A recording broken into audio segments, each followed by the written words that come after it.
Hi hello welcome. आज एक बंदे के साथ हम पॉडकास्ट करेंगे जिन्होंने 1.5 साल से सऊदी अरब में आपका ज़िंदगी गुजारा है। इसके साथ इंडिया का सफ़र से लेके सऊदी अरब के सफ़र तक इनका कैसा था जर्नी और अभी कैसे है हालात, जो पहले बेहतर था या अभी बेहतर है, इनके साथ पूछेंगे। हमारे साथ जुड़े हैं Mohammad Afran. Welcome Mohammad Afran. Thank you so much. और क्या हाल है, कैसे चल रहा है आपका सऊदी अरब का ठीक है, सफ़र? अल्हम्दुलिल्लाह सब ठीक है, बढ़िया। छोटा छोटा सवाल तुरंत पूछ के ख़त्म करता हूँ। तो इंडिया में आप रहने में भी, अभी सऊदी अरब में रहने में भी, मतलब कोई भी कुछ करने के लिए आता है, फाइनेंशियल का ही मतलब रहता है, दूसरा कुछ भी उम्मीद नहीं रहता है। बिल्कुल। तो फाइनेंशियल के बारे में डायरेक्टली पूछता हूँ मैं, कैसे था आपका फाइनेंशियल स्टेबिलिटी?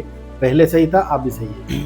एवरेज इनकम तो सभी लोग कमाते हैं, मैं भी कुछ कमा ही रहा था उधर, लेकिन ऐसा है कि कुछ सेविंग्स हो नहीं रहा था उधर जी। तो सोचा एक बेस्ट डिसीजन लिया जाए, एक ट्राई किया जाए बोलकर मैंने के से आने का प्लान बनाया।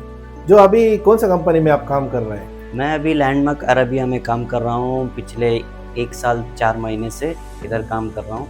हम ये क्यों कर रहे हैं? क्योंकि कोई बंदा सऊदी अरब या दूसरा कंट्री में आना चाहता है तो उसके लिए एक जरिया बनना है बस। इसमें डायरेक्ट इंडिया से हायरिंग हो जाता क्या, या किससे रास्ता करना है, या आप इधर कैसे आके पहुंचा और कैसे आप काम ले लिया? जी नहीं, मैं डायरेक्ट उस कंपनी से हायरिंग होके नहीं आया हूँ। मैं खुद का वीज़ा, जो आज़ाद वीज़ा या फ्री वीज़ा ऐसे बोलते हैं, जो खुद पैसे खर्च करो उसके ऊपर इकामा का जो भी एक्सपेंस है वो करो, तो उसकी वजह से आया था। मैं उसके थ्रू से आया था और इधर आकर 1 महीने के अंदर मैंने जॉब सर्च किया। कुछ लोगों ने हेल्प किया इधर मुझे बहुत, तो उनके थ्रू से मुझे जॉब का रेफरेंस मिला, तो इंटरव्यू क्लियर किया और जो पेपर वर्क है उसके साथ ही ख़त्म करके मैंने 1 महीने के अंदर अल्हम्दुलिल्लाह जॉइनिंग किया था मैं।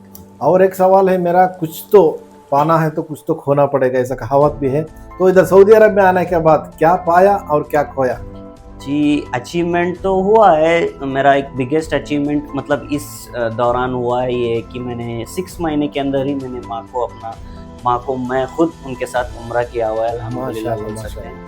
तो एक बहुत कुछ चेंजेस तो होता ही है सबके लाइफ में। ये भी एक मेरा चेंजेस था कि हाँ, थोड़ा फाइनेंशियली स्टेबल हो गया, तो या उम्रा करवाया, बहुत कुछ लाइफ में होता रहता है। मेरे सवाल का जवाब आप मुकम्मल नहीं किया। जो पाया उसने बताया, जो खोया उसके बारे में भी मैं पूछ रहा हूँ। जी, ज़रूर। खोने के लिए तो बहुत है इधर, मतलब सऊदी कुछ देता है तो लेता भी है उसके साथ। जी, बहुत कुछ क्या बोल सकते हैं, अभी फैमिली से दूर रहकर इधर काम करना पड़ता है, तो बहुत कुछ हो जाता है, अंदर से आदमी टूट जाता है। पहला 6 महीने तो ऐसा फ़ील होता है कि हम भाग चले इधर से, या तो फिर अपने मुल्क लौट जाए, ऐसा फ़ील रहता है। ज़रूर। फिर ऐसा अपने आप में ही मोटिवेट, या दूसरे लोगों को देखकर जो इधर सालों से काम कर रहे हैं, उनके फैमिली के लिए काम कर रहे हैं, तो उनको देखकर फिर सेल्फ मोटिवेट करके हम भी रहते हैं। कभी ईद हो या कभी त्योहार हो या कुछ घर में फंक्शन हो, तो फैमिली का तस्वीर देखकर बहुत याद आता है। ऐसा समझो कि आंसू आ ही जाता है, बस छुपा लेते हैं, ऐसा है। अभी लाइफ में तो खोने के बारे में तो बताया सब। हर एक बंदा भी सऊदी अरब में जितना भी कमाओ, उसके साथ फैमिली नहीं तो जिंदगी अधूरा रहता है।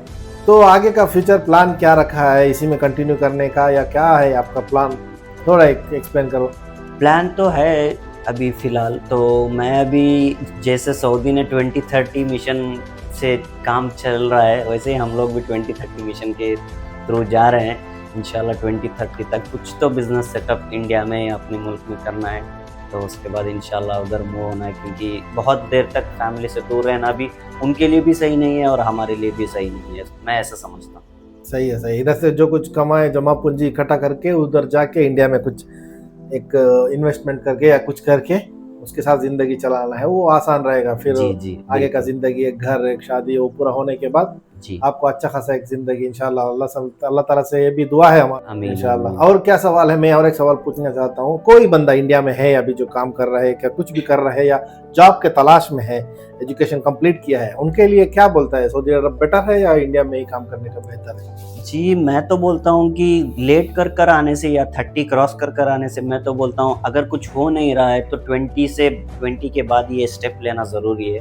जी। जीसीसी कंट्री ऐसा नहीं बोलूँगा, कुछ भी बेहतर जगह कहीं पे भी हो, उस पे नहीं, अभी तो है ना, सऊदी अरब में बहुत सारा अपॉर्चुनिटी है। 2030 विजन लेके एक लोग बहुत सारा कंस्ट्रक्शन चल रहा है, और 2034 में भी वर्ल्ड कप भी हो रहा है, उसके लिए भी बहुत सारा स्टेडियम का हो, कंस्ट्रक्शन में बहुत सारा स्कोप अभी है। जो दुबई जैसा डेवलप हुआ है ना, वैसा इधर भी होने वाला है इंशाल्लाह। पता है हमको भी इधर इकामा महंगाई बहुत है, तो उतना पूरा पैसे इकट्ठा करके पैसे जमा करके वो बिलीव भी करना है ना।